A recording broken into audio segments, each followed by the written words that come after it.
do CREA Bahia 21h50. e da Frente Parlamentar Ambientalista da Assembleia Legislativa da Bahia.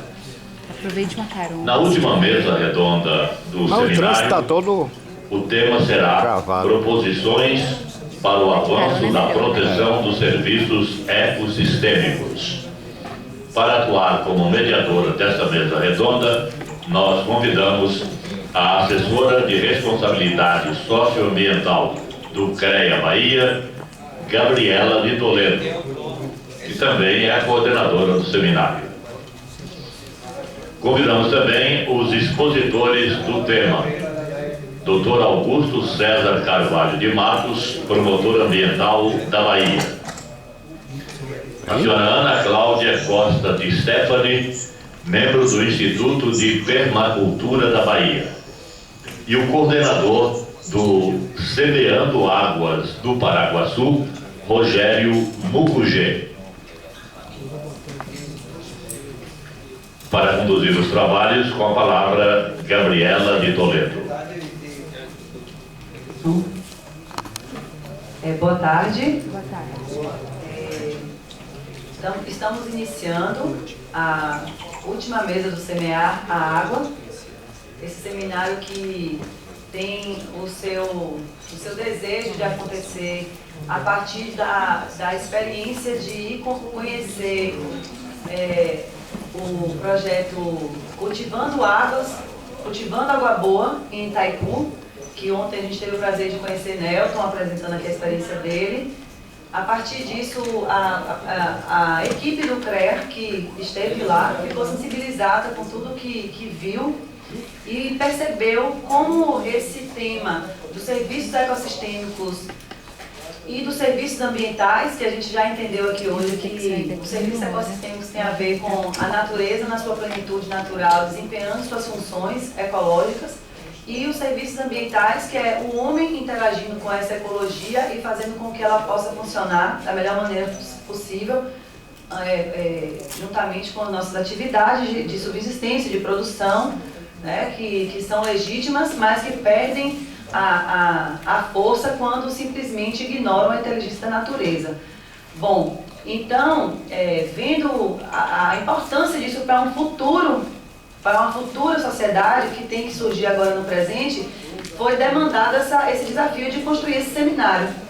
E estudando e pesquisando para construir o seminário, a gente chegou nesse nome do Semear a Água, inspirado, é claro, com vários nomes próximos: Cultivando Água Boa, Semeando Águas do Paraguaçu, Águas do Jacuípe, Águas do Paraguaçu. Tem projetos que acontecem em São Paulo, em Minas Gerais, do Programa Produtor de Água. Ou seja, consolidando o entendimento de que a água, e aí Henrique Souza trouxe isso aqui para a gente, quem faz a água circular no planeta são os serviços ecossistêmicos, é a vida. O ciclo hidrológico, ela faz a água circular na alta atmosfera e descer, mas quem faz a água circular nos biomas e ficar no território é a vida. São os serviços ecossistêmicos. Bom, e o que é que isso representa para a gente atuar como engenheiro, né? Para a gente atuar no mundo e conseguir trazer soluções para os problemas que estão batendo na nossa porta. Essa porta da sociedade urbana, das grandes cidades e também de quem está na zona rural, nas zonas mais dispersas, nos municípios pequenos que acabam sofrendo essas consequências. Bom, aí a gente foi juntando essas experiências todas, que poucas, tem muitas outras coisas que acontecem, né? Quando a gente começou pensando num dia, daí fomos com um dia e meio, e aí não aguentou, e foram 2 dias, e aí a gente está aqui nesse último dia. Hoje a gente tem aqui a última mesa, que é para conhecer as pessoas que estão no esforço de implementar isso e não tem um caminho tão longo quanto, por exemplo, o projeto Manuelzão, que o professor Apolo apresentou aqui, que ele não falou exatamente do projeto Manuelzão, mas ele mostrou todos os desdobramentos da experiência do projeto Manuelzão no entendimento dele em sociedade. O projeto do Itaipu, que tem 10 anos, 14 anos que ocorre, né? Acho que 14 que Nelton falou. O Henrique, que tem uma área de agroecologia de 20 anos.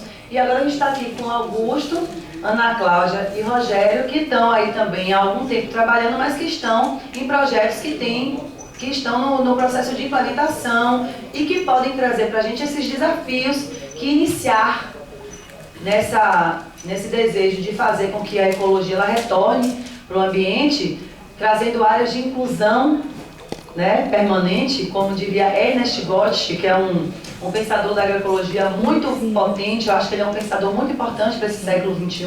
Ele fala que o sonho dele é criar áreas de inclusão permanente e não áreas de proteção permanente. Só que para o homem poder ser incluído nessas áreas, ele tem que respeitar os outros processos de vida. E é esse o nosso desafio enquanto sociedade. Então, aí eu vou convidar Augusto, que é promotor do Ministério Público. Eu fiz aqui um pequeno currículo para ele. Ele é graduado em Direito pela Universidade Federal da Bahia, especialista em Direito Ambiental e Gestão Estratégica pela PUC e atualmente é promotor de Justiça Regional Ambiental do Ministério Público da Bahia. Augusto, agora a primeira palestra é com você. Vamos conhecer todo o esforço do Ministério Público aí, a experiência de Augusto. Logo depois vem Ana e Rogério, e como eu acho muito mais confortável a plateia, eu sugiro que a gente possa ficar na plateia para ver a explanação de Augusto. Augusto tem 30 minutos, tá? Se precisar muito, até 40. Então vamos iniciar os trabalhos da tarde. Obrigada. Artesão.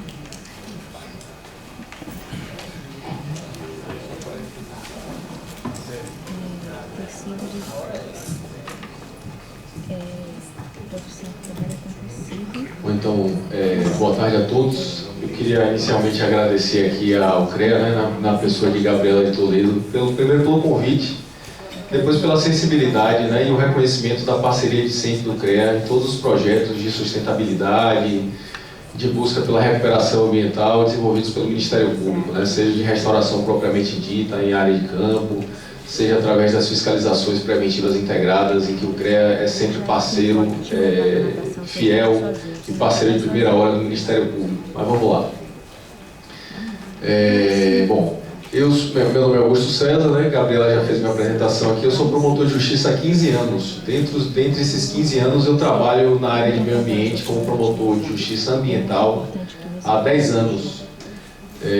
10 anos distribuídos entre a Chapada Diamantina e a região sul, ali Ilhéus, Itacaré, Uruçuca, Serra Grande. E a gente vai falar hoje de um projeto desenvolvido pela Promotoria Regional Ambiental do Alto Paraguaçu.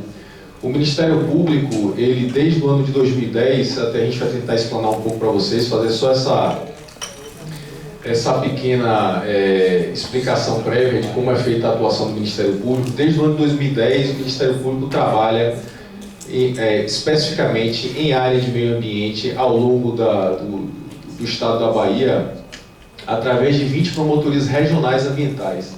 Somos 20 promotores regionais, promotores de justiças regionais especializados em meio ambiente, trabalhando em 3 grandes núcleos: o núcleo da Mata Atlântica, o núcleo da Bacia do Paraguaçu e o núcleo do São Francisco. Eu sou integrante do núcleo da Bacia do Paraguaçu, sou promotor titular da Promotoria Regional Ambiental do Alto Paraguaçu, que congrega 16 municípios, cuja sede fica na cidade de Lençóis, na Chapada Diamantina, da qual eu tenho a grata surpresa de poder contar sempre aqui também com os parceiros aqui da mesa, Rogério Mucugê, Ana, que representa aqui a permacultura, a grande executora desse projeto desenvolvido de iniciativa do Ministério Público. Mas vamos lá.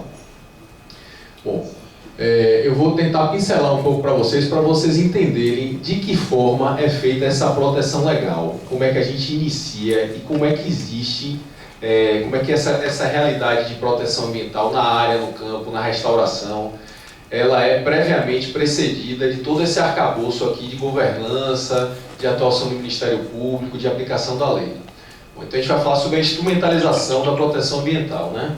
É um projeto, como eu disse aqui, de iniciativa da Promotoria Regional Ambiental do Alto Paraguaçu, que busca promover a restauração ecológica de matas ripárias no município de Mucugê. Bom, o que é que possibilita a atuação do Ministério Público? Porque o Ministério Público funciona como um grande catalisador dessa perspectiva de atuação na área ambiental. O artigo 127 da Constituição e o 129, ele dão a guarida, ou seja, o arcabouço necessário para que o Ministério Público se arvore, seja o detentor, o titular da legitimidade da proteção do meio ambiente, né? e nos instrumentaliza através da promoção do inquérito civil público e da ação civil pública para que possa tornar viável essa proteção. Bom, a intervenção do Ministério Público, quer judicial ou extrajudicial, a gente tem muito aquela concepção de que o promotor é aquele que acusa, aquele que faz júri, aquele que processa. Então a atuação do Ministério Público ela é dividida não só nessa atuação judicial mais conhecida, né, Lava Jato, apuração de probidade, moralidade, mas também na área, somente de direitos difusos e coletivos, na perspectiva da prevenção, né? Como prever e antecipar essa solução litigiosa dos conflitos. De que forma a gente consegue fazer isso? Então essa intervenção, basicamente da área ambiental, ela é extrajudicial nas questões ambientais, possui importância social e relevante enorme, né? Porque o Ministério Público acaba sendo como o grande detentor da legitimidade da defesa dos bens coletivos. Eu não preciso necessariamente, quando eu falo de meio ambiente e saúde, eu não consigo identificar individualmente aquele detentor do direito, mas eu crio e existo na perspectiva de que a própria Constituição, a própria existência do Estado, justifique a existência de um poder, de uma instituição encarregada dessa defesa em nome de todos.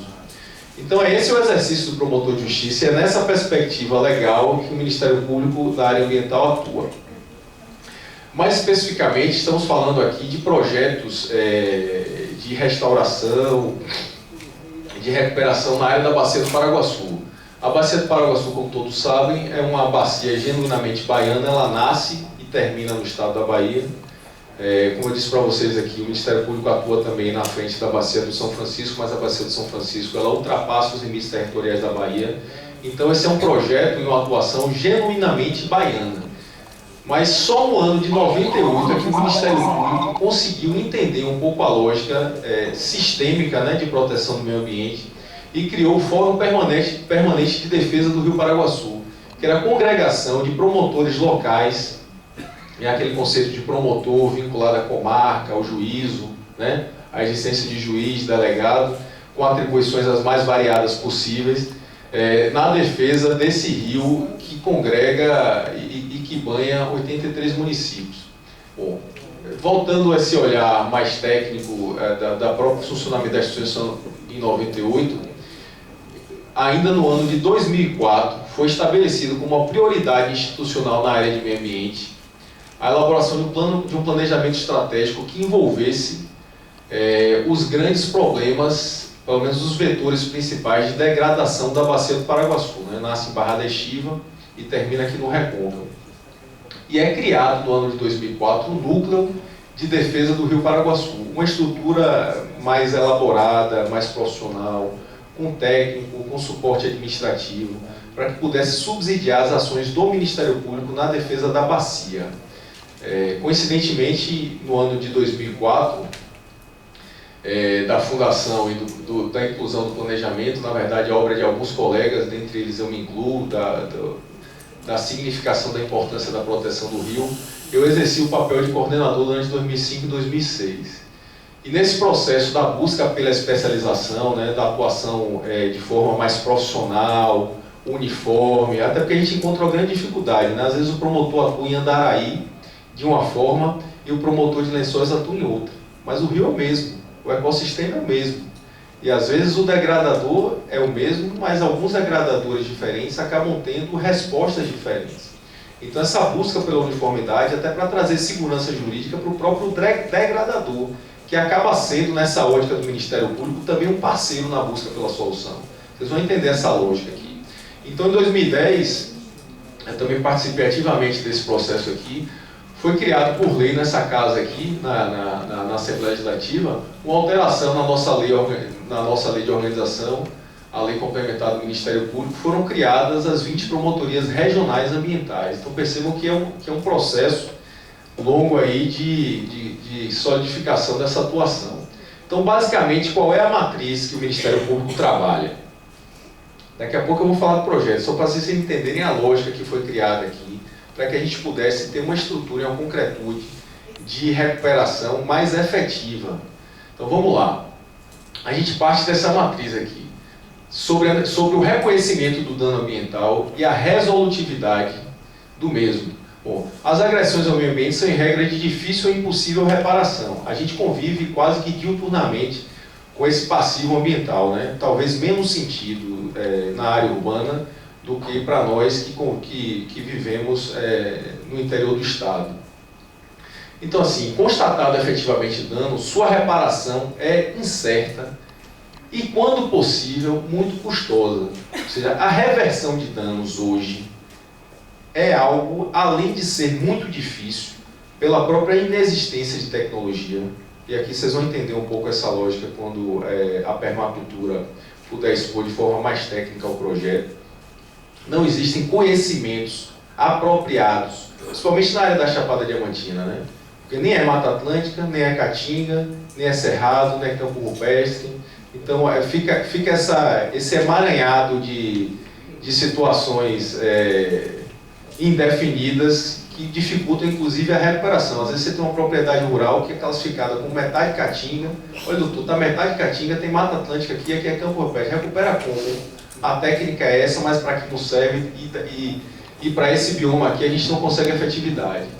Então vamos lá, partindo do pressuposto que a recuperação já é bastante difícil e caso ela seja possível, ela é custosa, a gente parte necessariamente, inicialmente, da atuação preventiva, né? A gente tenta garantir uma atuação mais preventiva, garantindo a segurança, a fim de evitar os danos ambientais.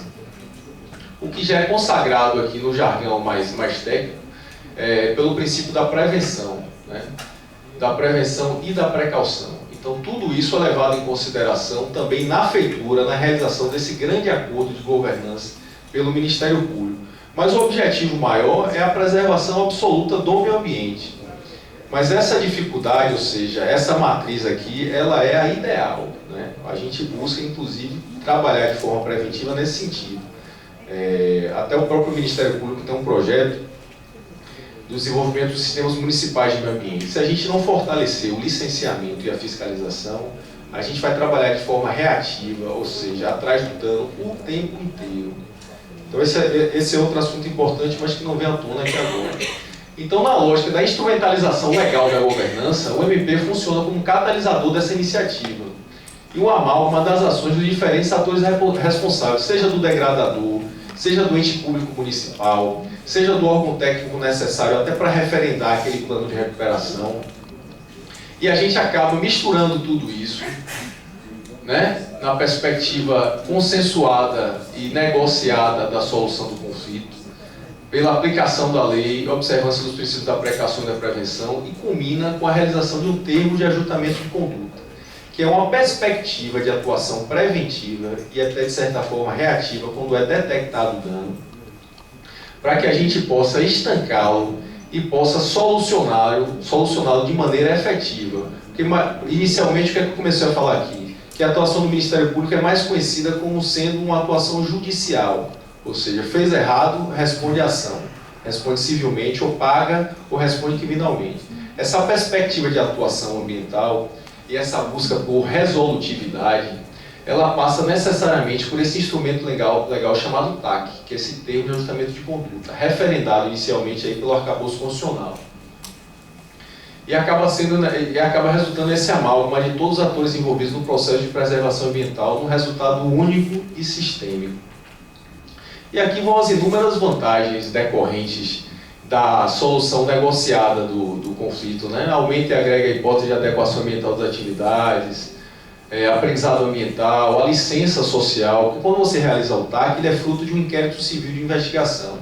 Você necessariamente passa pela oitiva da comunidade, pela audiência pública, pela reunião com os atores interessados, pelo entendimento do problema de forma regionalizada, né? A celeridade na resolução dos litígios, isso fica bem patente quando você lida com o processo na justiça.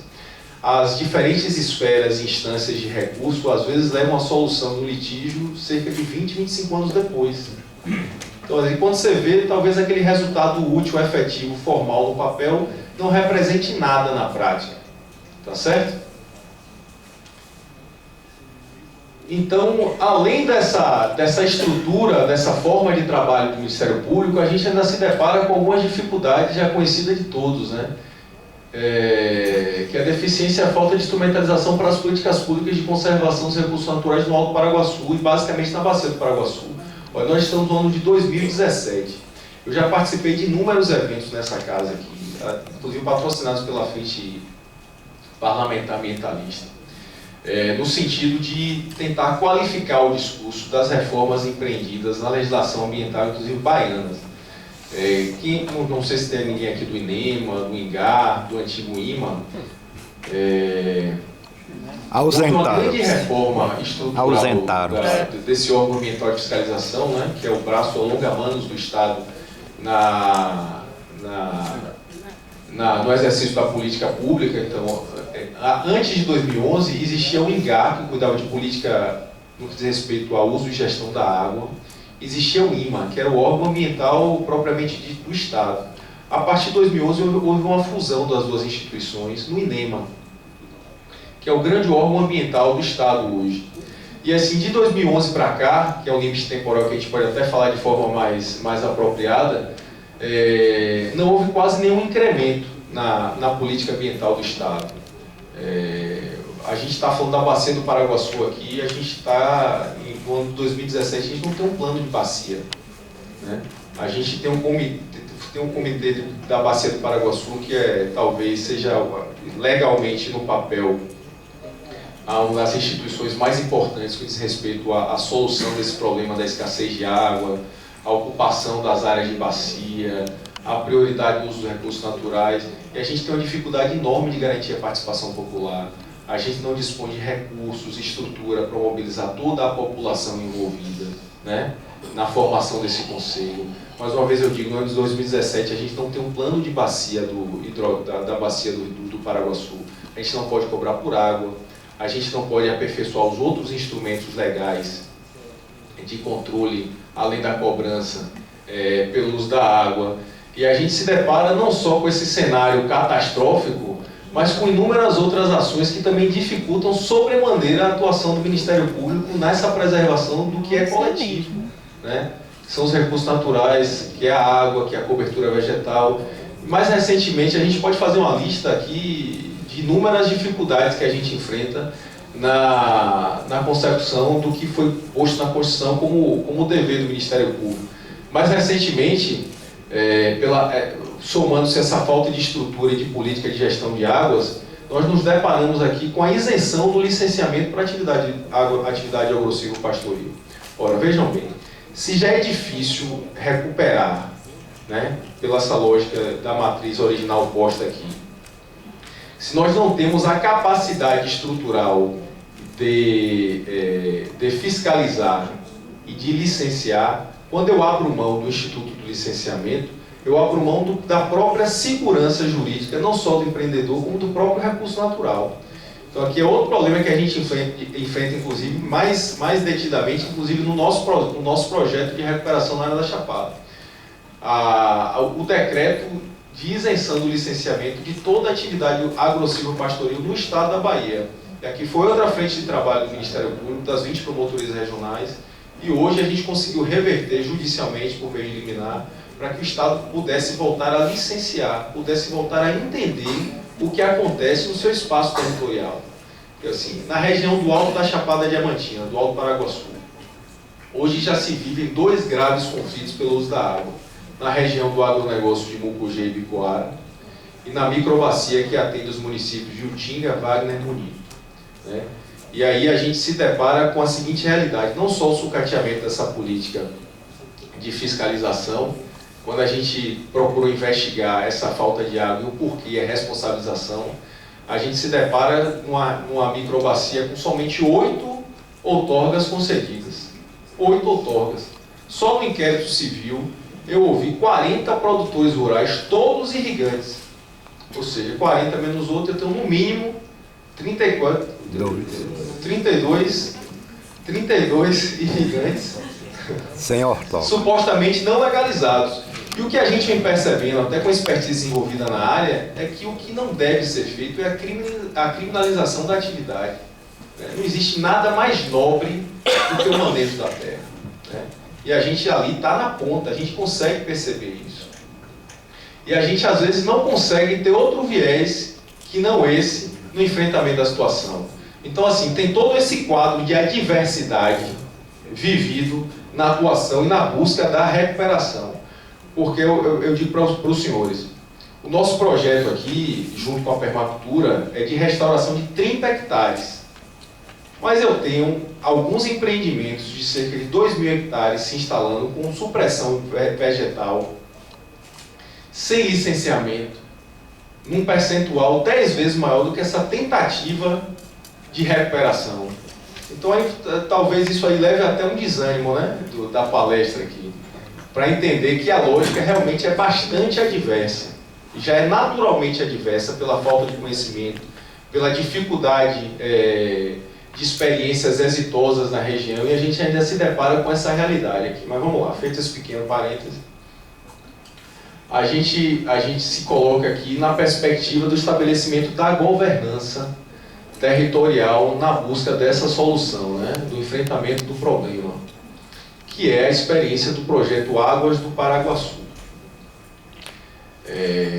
Na perspectiva da governança de atividades apoiadas em objetivos comuns e partilhados, que abrangem as instituições governamentais com os mecanismos informais de caráter não governamental, mas que só funcionam se forem aceitos pela maioria ou pelos principais atores de um determinado processo. Então, para que essa governança, para que essa solução consorciada dê certo, ela necessariamente parte do seguinte pressuposto: a participação ampla da sociedade, a existência de espaços democráticos de deliberação, e a gente vive um retrocesso aqui na Bahia Grande, com o esvaziamento do CEPRAM, né? O acesso às informações, até para que a discussão seja qualificada, até para que a gente entenda de forma macro quais são os problemas e quais são as possíveis soluções, a resolução justa de conflitos e o controle social, né? A capacidade de fazer cumprir obrigações e pactos socioterritoriais.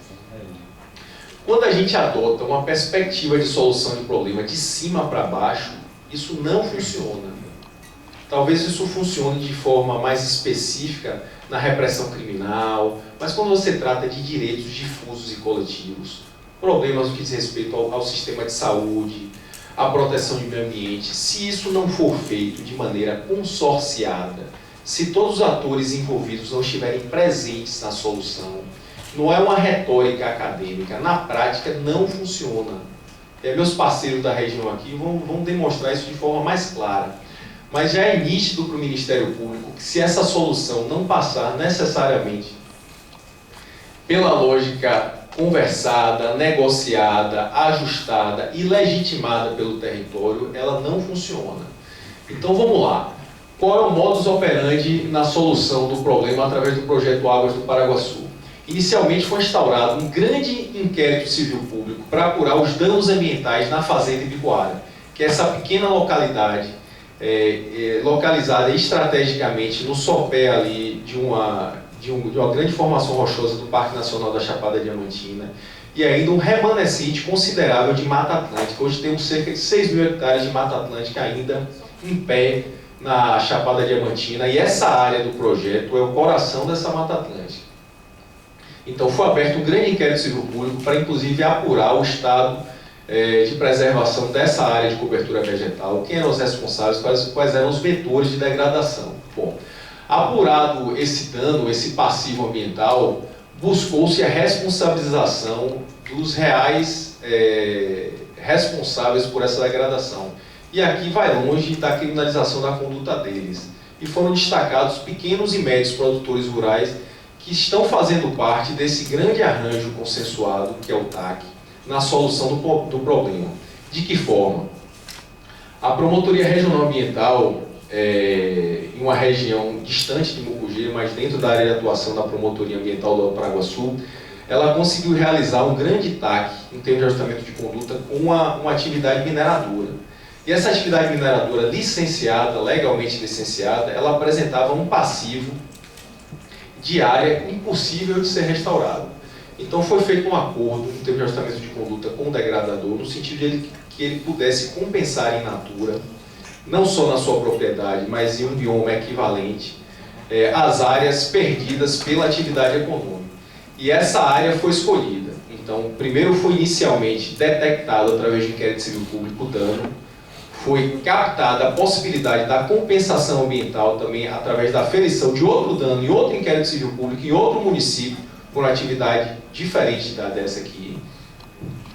E por uma iniciativa do Ministério Público, buscou-se de forma consensuada com a comunidade envolvida, com as prefeituras municipais, para que a gente pudesse recuperar a área, fornecendo absolutamente todos os insumos para essa recuperação.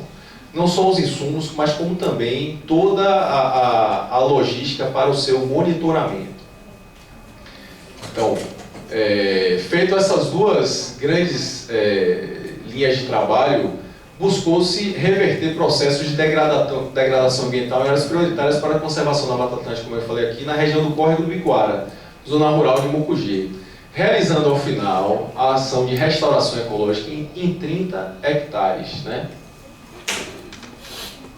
Essa região aqui, descrita por mim, essa região aqui, ó, tá certo? São 30 hectares recuperados nessa região aqui.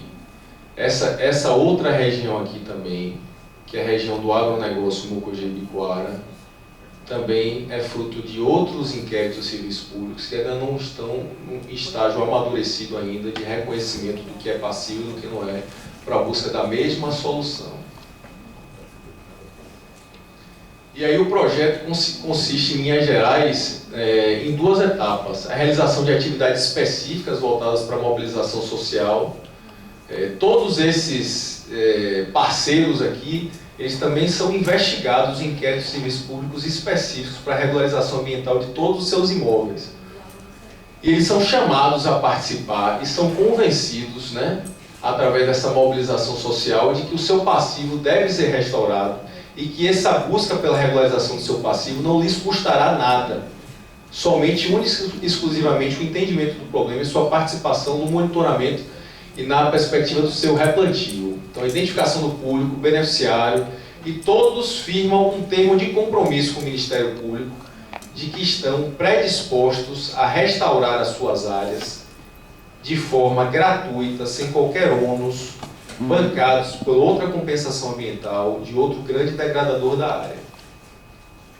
A segunda etapa da mobilização é a restauração ecológica propriamente dita, com ações educativas, com a elaboração e a construção participativa do plano de restauração das propriedades rurais e o pagamento por serviços ambientais, que consiste não na destinação de recursos. O Ministério Público capta recursos, mas não destina monetariamente nenhum dinheiro para os proprietários. Esse pagamento por serviços ambientais vem na forma da destinação de insumos para o plantio, de muda, de maquinário, e também na figura do fornecimento da logística necessária para a inscrição no CAR, né, do CEFIR, que é o Cadastro Rural, que envolve toda uma gama de trabalhos, que é o levantamento da Cadastro Ambiental Rural, que é o georreferenciamento, que é a elaboração de um PRAD, de recuperação de área degradada. Então é essa perspectiva de trabalho, senhoras e senhores, que a gente está tentando instituir. O projeto ele já roda há mais de um ano, nessa perspectiva de governança, da busca de soluções consensuadas, porque só, única e exclusivamente, a atribuição da criminalização e do erro e a perspectiva do ônus para o cumprimento através de uma medida judicial, possivelmente daqui a 10 anos, todo esse remanescente de 6 mil hectares possivelmente não esteja mais de pé, né? E a grande dificuldade encontrada é que nós não temos casos de sucesso. Até recentemente, aos grandes dois projetos envolvidos na região, de área recuperada na Chapada Diamantina. Então, área perdida, para qualquer atividade econômica, é área perdida. Então, a gente está numa perspectiva crescente aí de perda de cobertura vegetal, e a gente já fala na Chapada Diamantina, que é considerado como a caixa d'água da Bahia em comprometimento de abastecimento humano. Estamos falando aí de cidades de 10 mil habitantes. A sede de Lençóis tem 8 mil habitantes. A sede de Mucugê tem 8 mil habitantes. A sede, 4 mil habitantes, né, Rogério? Zona Rural, 8 mil. Da Zona Rural, 8 mil, né? E aí, se você for considerar que o sistema de abastecimento só compreende as grandes sedes, a gente está falando que no lugar onde tem o maior número de concentração de nascentes, onde a água que abastece Salvador nasce, não dá conta de abastecer um núcleo urbano de 4 mil pessoas, de 8 mil pessoas, de 10 mil pessoas. Dos 17 municípios em que eu atuo, a maior cidade é Ceabra, né, que já vive uma crise hídrica consolidada. Então, assim, se o lugar onde tem água não consegue abastecer cidades pequenas, e se a progressão de perda de cobertura vegetal e o comprometimento dos recursos hídricos, você perde cobertura vegetal, você necessariamente instala um agronegócio, se você não licencia, inclusive em áreas de recarga de nascente, a gente tem um comprometimento, possivelmente daqui a 10 anos aí, de abastecimento humano na própria origem da água. Então, assim, o problema é grave. Eu acho que a solução necessariamente passa por esse arranjo de forças. É nessa perspectiva que o Ministério Público se coloca na região e se coloca através dessa atuação regionalizada. Eu fui chamado para falar aqui, não sei como é que está meu tempo, mas eu vou ser breve. Existem outras iniciativas do Ministério Público também, não só na recuperação de cobertura vegetal e na recuperação de áreas de nascente, né?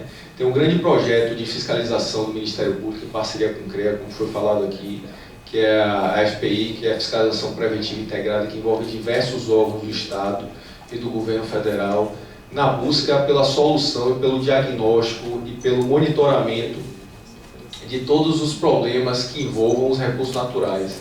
O IBAMA, a ICMBio, CREA, a Polícia Ambiental, FUNASA, por aí vai, uma série de parceiros, quase 40, 50 parceiros. Infelizmente, a colega que está à frente do projeto, que está hoje no FPI, né, sediada em Botirama, não pôde estar presente. E o Núcleo Mata Atlântica, que são as 7 promotorias regionais que trabalham ao longo do litoral, desde o extremo sul até Valença, desenvolve também projetos de restauração aqui com outros parceiros, dentre eles o Floresta Viva. Então, nessa perspectiva aqui, eu sei que o tempo é muito curto, a dinâmica é difícil até da gente se assenhorar, às vezes fica muito específica o porquê de atuação do Ministério Público, qual a justificativa, qual é o grande mote de atuação, mas fica pincelado aqui e a gente se coloca à disposição para esclarecimentos ulteriores. Na sequência aqui, vocês vão entender melhor, até de forma mais prática, com a fala da nossa parceira aqui da permacultura, Ana. Obrigado.